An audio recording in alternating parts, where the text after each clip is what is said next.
News కు స్వాగతం. ముందుగా హెడ్లైన్స్. నలంద భారతదేశ ఆధ్యాత్మిక సాంస్కృతిక సమ్మేళనం పీఎం మోదీ.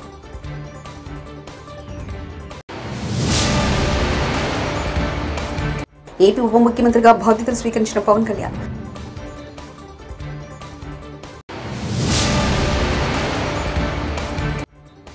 వంద రోజుల యాక్షన్ ప్లాన్, తప్పు చేసిన వాళ్ళకు శిక్ష తప్పదు. మంత్రి అనిత.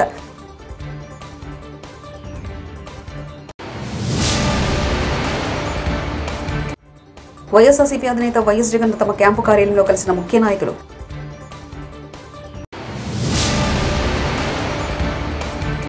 త్యాగం, వారసత్వం, పోరాటం, రాహుల్ తత్వం, రేవంత్ రెడ్డి. నలంద అంటే పేరు కాదని భారతదేశ ఆధ్యాత్మిక సాంస్కృతిక సమ్మేళనమని ప్రధాని నరేంద్ర మోదీ అభివర్ణించారు. బుధవారం రాజ్గిర్లో నలంద యూనివర్సిటీ కొత్త క్యాంపస్ను ఆయన ప్రారంభించారు. అనంతరం ప్రధాని మోదీ మాట్లాడుతూ అగ్ని కీలకల పుస్తకాలను కాల్చవచ్చు, కానీ జ్ఞానాన్ని మాత్రం కాదని ఆయన పేర్కొన్నారు. ఇదే సత్యాన్ని నలంద పునరుద్ఘాటిస్తుందని అన్నారు.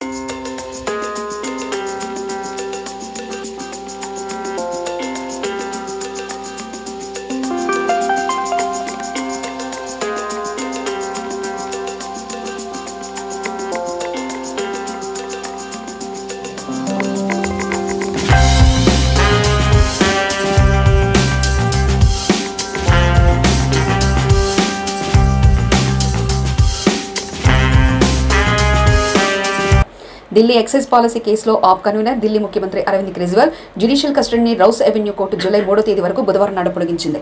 ఆయనతో పాటు కేసులో మరో నిందితుడు వినోద్ చౌహాన్ జ్యుడిషియల్ కస్టడీని సైతం జూలై 3 వరకు కోర్టు పొడిగించింది.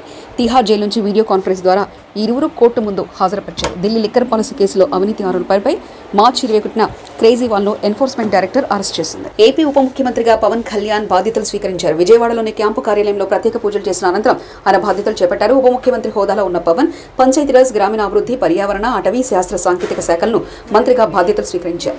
పలు దస్త్రాలపై ఆయన సంతకాలు చేశారు. అనంతరం వివిధ శాఖల అధికారులు, ఎమ్మెల్యేలు, నేతలు పవన్ కు అభినందనలు తెలిపారు.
ఇవాళ కాంగ్రెస్ పార్టీ అగ్రనేత రాహుల్ గాంధీ పుట్టినరోజు. ఆయనకు పెద్ద ఎత్తున శుభాకాంక్షలు వెలువెత్తుతున్నాయి.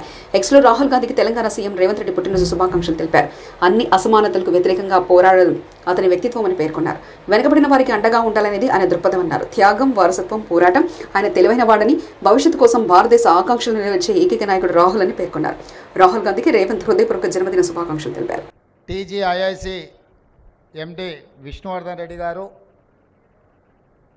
మా సహచర మంత్రివర్యులు ఈ కార్యక్రమంలో మొదటి నుంచి చేదోడుగా వాదోడుగా ఉండి తెలంగాణ రాష్ట్రంలో ఉన్న గ్రామీణ ప్రాంతాలలో అదేవిధంగా పట్టణ ప్రాంతాలలో ఉన్న పేద మధ్యతరగతి కుటుంబాలకు సంబంధించిన కార్మికుల యొక్క పిల్లల్ని తీర్చిదిద్దాలన్న ఆలోచనతోటి మేము ఆలోచన చేసిందే తడువుగా కార్యరూపంలోకి దాల్చిన మంత్రివర్యులు దుద్దిల్ల శ్రీధర్ బాబు గారు, అదేవిధంగా financial and technical partner Tata సంస్థకు సంబంధించిన ప్రతినిధులు, అదేవిధంగా ఐటీఐకి సంబంధించిన విద్యార్థులు, వివిధ శాఖలకు సంబంధించిన అధికారులు, అదేవిధంగా భవన నిర్మాణ కార్మికులకు సంబంధించిన వాళ్ళ పిల్లలు విద్యార్థులందరూ కూడా ఈ కార్యక్రమంలో పాల్గొని ప్రభుత్వం ఒక మంచి ఆలోచనతోటి ఈ తెలంగాణ రాష్ట్రంలో ముఖ్యంగా తెలంగాణ ఉద్యమం, తెలంగాణ రాష్ట్ర సాధనలో విద్యార్థుల యొక్క నిరుద్యోగ సమస్య, ఉద్యోగ ఉపాధి అవకాశాలే ఆనాడు అత్యంత కీలక పాత్ర పోషించినాయి. ఆ యొక్క అవకాశాలు రాకపోవడం వల్ల విద్యార్థులలో నిగూఢమైన ఒక భావోద్వేగం పెనవేసుకుపోయి తెలంగాణ ఉద్యమ రూపంలో తెలంగాణ రాష్ట్రాన్ని సాధించినాయి. తెలంగాణ రాష్ట్రాన్ని సాధించిన యువతీ యువకులకు, నిరుద్యోగులకు ఉద్యోగ ఉపాధి అవకాశాలు కల్పించడమే మా ప్రభుత్వం యొక్క లక్ష్యము. ఆ లక్ష్యంతోనే మా ప్రభుత్వం ఏర్పడిన వెంటనే ప్రజాపాలనలో భాగంగా రాష్ట్రం నలుమూలలో ఉన్న ప్రభుత్వ ఐటీఐలు అన్నిటిని కూడా వాటిని వివరాలు తెప్పించి ఈనాడు ఆ ఐటీఐలు నిరుపయోగంగా మారి విద్యార్థులు అందులో చేరకపోవడమే కాదు, అక్కడ నేర్పిస్తున్న ఏ నైపుణ్యం కూడా. ఏపీలో శాంతి భద్రతలకు విఘాతం కల్పించాలని చూస్తే సహించేది లేదని హోంమంత్రి వంగలపూడి అనిత హెచ్చరించారు. హోంమంత్రిగా సచివాలయంలో బుధవారం ఆ బాధ్యతలు స్వీకరించారు. అనంతరం మీడియాతో మాట్లాడుతూ 100 రోజుల యాక్షన్ ప్లాన్తో ముందుకెళ్లనున్నట్లు తెలిపారు. గంజాయి డ్రగ్స్ రవాణా తగ్గించడమే లక్ష్యంగా పనిచేస్తామన్నారు. పోలీసుల్లో గత ప్రభుత్వ ఆలోచనతో ఉన్నవారు పక్కకు తప్పుకోవాలని కోరారు. తప్పు చేసిన వారికి శిక్ష తప్పదని హెచ్చరించారు.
ఎందుకంటే ఎన్నో స్ట్రగుల్స్ ఫేస్ చేసి ఈరోజు అధికారంలోకి వచ్చిన తర్వాత కూడా సామాన్య మధ్యతరగతి కుటుంబానికి సంబంధించిన నేను ఒక సామాన్య టీచర్ని హోమ్ మినిస్టర్గా చేసిన చంద్రబాబు నాయుడు గారికి, లోకేష్ గారికి, పవన్ కళ్యాణ్ గారికి, ఎన్డీఏ లీడర్స్ అందరికీ కూడా, ముఖ్యంగా నా పాయకరపేట నియోజకవర్గ ప్రజలందరికీ కూడా పేరు పేరున ధన్యవాదాలు, నమస్కారాలు తెలియజేసుకుంటున్నా. ఏదైతే చంద్రబాబు నాయుడు గారు మా మీద పెట్టిన ఈ గురుతర బాధ్యతని సమర్థవంతంగా నిర్వహిస్తామని, దానికి ప్రతి ఒక్కరు కూడా సహాయ సహకారాలు అందించాలని నేను మనస్ఫూర్తిగా కోరుకుంటున్నా. ఏదైతే లాస్ట్ 5 yearsలో లా అండ్ ఆర్డర్ విషయంలో చాలా ఇబ్బందికరమైన పరిస్థితులు ప్రజలందరూ ఎదుర్కొన్నారు. ముఖ్యంగా గంజాయి డ్రగ్స్ విషయంలోని కానీ, విచ్చలవిడిగా ఉన్న గంజాయి డ్రగ్స్ నిర్మూలించడం కానీ, అదేవిధంగా అమ్మాయిల మీద జరుగుతున్న అఘాయిత్యాల మీద ఉక్కుపాదం మోపడం కానీ, రాబోయే కాలంలో లా అండ్ ఆర్డర్ విషయంలో ఎక్కడా కూడా ఎటువంటి ఇబ్బంది లేకుండా ఆంధ్రప్రదేశ్ ప్రజలందరూ కూడా సుఖ సంతోషాలతో ఉండాలని మనస్ఫూర్తిగా కోరుకుంటూ, దానికి మేమందరం కూడా కృషి చేస్తాం. దానికి ప్రజలందరి దగ్గర నుంచి కూడా సహాయ సహకారాలు అందించాలని, మీడియా పరంగా మిమ్మల్ని అందరినీ కూడా సహాయ సహకారాలు అందించాలని మనస్ఫూర్తిగా కోరుకుంటున్నాను. ఓటింగ్కి సంబంధించిన బడ్జెట్ రిలేటెడ్ మీద ఈరోజు పెట్టడం జరిగింది. ఫస్ట్ బడ్జెట్ రిలేటెడ్ పెట్టడం జరిగింది. ఇంకా మేము కూర్చోవాలి, ఒకసారి ఒక మీటింగ్ కూర్చోవాలి. యాక్చువల్గా ఎందుకంటే చాలా ఇష్యూస్ ఉన్నాయి. ఇప్పుడు దిశ పోలీస్ స్టేషన్ ఆల్రెడీ దిశ చట్టం ఏమీ లేకుండా దిశ పోలీస్ స్టేషన్స్ అనేది మార్చారు. ఆ దిశ పోలీస్ స్టేషన్ అనేది పేరు కూడా మార్చాలి. అట్ ద సేమ్ టైం చాలా ఇష్యూస్ ఉన్నాయి. పోలీస్ డిపార్ట్మెంట్ వాళ్ళు చాలా ఇబ్బందులు వాళ్ళు ఎదుర్కొంటున్నారు. డిపార్ట్మెంట్ వైజ్గా ఇబ్బందులు చాలా ఉన్నాయి వాళ్ళకి కూడా. ఈవెన్ ఇప్పటికీ కూడా కొన్ని పోలీస్ స్టేషన్లోని మినిమం ఎమ్యూనిటీస్ లేకుండా వాళ్ళు ఇబ్బందులు పడే పరిస్థితి కనిపిస్తూ ఉంది. అలాంటి విషయంలోని కానీ రాబోయే సిచ్యువేషన్స్లో ఇప్పుడు గాంజా డ్రగ్స్ విషయంలో ఏదైతే ఇనిషియేషన్ తీసుకున్నామో దాని మీద కూడా ఒక టాస్క్ ఫోర్స్ ఏర్పాటు చేసుకొని దాన్ని కూడా ముందుకు తీసుకెళ్లే కార్యక్రమంలో రేపు ఫర్దర్గా మేము కూడా ముందుకెళ్తాం. ముందులాగే మేము వ్యవహారం చేస్తాము, ఇంతకు ముందులాగే మేము బిహేవ్ చేస్తామంటే కనుక అటువంటి సిచ్యువేషన్స్లో నేను చార్జ్ తీసుకోక ముందే చెప్పాను పోలీస్ డిపార్ట్మెంట్ వాళ్ళకి, అటువంటి వాళ్ళు ఎవరైనా ఇంకా బ్లడ్ అలా నడుస్తూ ఉంది అనుకుంటే కనుక ప్లీజ్ మీరే పక్కకు తప్పుకుంటే పని చేసే వాళ్ళు వస్తారు. నేను ఈరోజు ఏదో చంద్రబాబు నాయుడు గారికో పవన్ కళ్యాణ్ గారికో ఎన్డీఏ లీడర్స్కో మాకో పనిచేయమని చెప్పట్లే.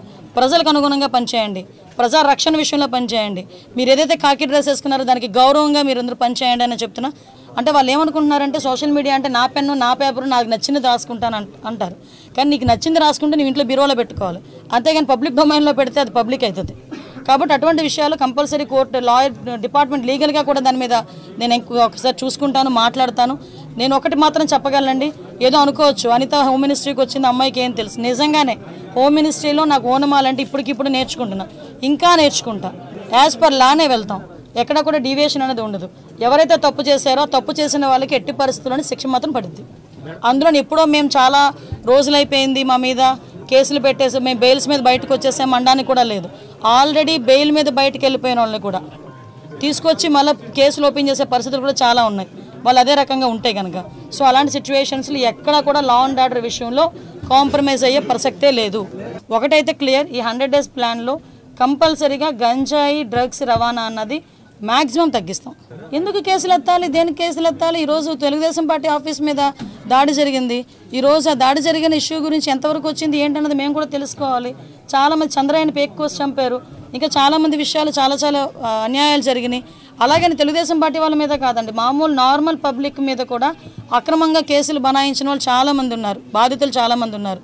అవే కాకుండా ఎవరైతే వాళ్ళ తాలూకు అవినీతికి బలైపోయారో, వాళ్ళ తాలూకు అక్రమాలకి బలైపోయారో వాళ్ళు కనుక వచ్చి మా కేసు రీఓపెన్ చేయండి, మా కేసు మళ్ళీ చెప్పండి అంటే కనుక డెఫినెట్గా మేము ఆ కేసు రీఓపెన్ చేస్తాము. మళ్ళీ రీఎంక్వైరీ చేసి వాళ్ళకి బాధితులు ఎవరైతే ఉన్నారో వాళ్ళకి న్యాయం చేసేటట్టు చేస్తాం. ఆ రోజు నేను ఒకటే చెప్తున్నా, ఏ పోలీసులతో అయితే నేను అవమానపడ్డాను అదే పోలీసులు దగ్గర నన్ను గౌరవంగా నిలబెట్టిన ఘనత కూడా చంద్రబాబు నాయుడు గారికి దక్కింది. చంద్రబాబు నాయుడు గారు ఏదైతే ఆలోచిస్తున్నారో ఆ ఆలోచనకు అనుగుణంగా మేమందరం కలిసికట్టుగా కోఆర్డినేషన్తో ఎవ్వరికీ ఇబ్బంది లేకుండా మేము అడ్మినిస్ట్రేషన్ చేసుకుంటాం. వైఎస్ఆర్సీపీ అధినేత వైఎస్ జగన్ తన క్యాంపు కార్యాలయంలో కలిసిన ముఖ్య నాయకులు, ఇటీవల ఎన్నికల్లో పోటీ చేసిన అభ్యర్థులు.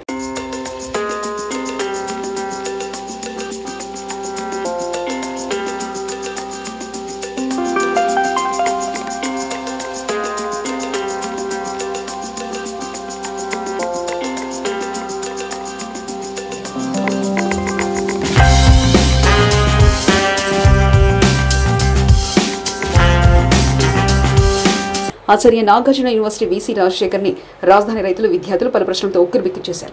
గత ప్రభుత్వం ఉండడంతో నాగార్జున యూనివర్సిటీలో పలు అక్రమాలకు పాల్పడ్డారని, సొసైటీలో విద్వేషాలు రెచ్చగొట్టడానికి వీసీ ప్రయత్నించారని, 3 రాజధానులకు అనుకూలంగా పలు సందర్భాల్లో మాట్లాడుతూ విద్యార్థులను రెచ్చగొడుతూ విద్యార్థి సంఘాల మధ్య విద్వేషాలకు కారణమయ్యాడని రాజధాని రైతులు ఆవేదన వ్యక్తం చేశారు. వీసీ ఛాంబర్ ముందు ధర్నా నిర్వహించారు.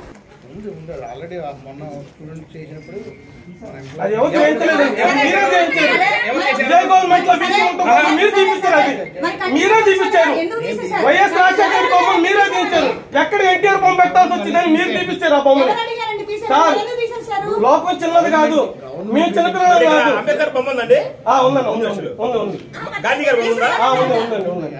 నాయకుల బొమ్మలు ఉన్నాయండి, ఈ కావాలని పెట్టిన బొమ్మలు అనమాట. ఎక్కడ ఎన్టీఆర్ బొమ్మ పెట్టాల్సి వచ్చిందని చేసేది అంతా. నంబూరు గ్రామానికి సంబంధం లేదు కదా, మీకేం సంబంధం లేదు, మీరు ఏమైనా ఈసీ అంతే కదా. నంబూరు గ్రామంలో ఎవరు పార్టీ వాళ్ళు చేసుకుంటారు కదా, మీకేనా అటెండ్ ఉద్యోగం లేదా టెంపరీ ఉద్యోగం చేసుకుంటారు అనుకోండి, అతను మీకు పని చేస్తున్నా అంతమంది మీరు చూసుకోండి. టెంపరీ అతను నాకు వచ్చి టీడీపీ జెండా పట్టుకున్నాడు, వచ్చి మీకేం సంబంధం? మీరు ఎందుకు 100 పేర్లు ఇస్తున్నారు పొద్దున చేయ పర్మిషన్ ఇస్తే. నలంద భారతదేశ ఆధ్యాత్మిక సాంస్కృతిక సమ్మేళనం, పీఎం మోదీ.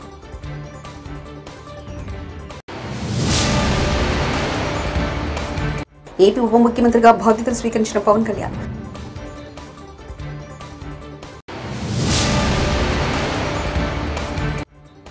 100 రోజుల యాక్షన్ ప్లాన్, తప్పు చేసిన వాళ్ళకు శిక్ష తప్పదు. మంత్రి అనిత.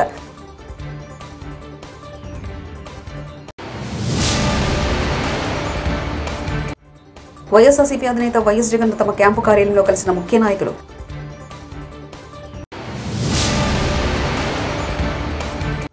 త్యాగం, వారసత్వం, పోరాటం, రాహుల్ తత్వం, రేవంత్ రెడ్డి.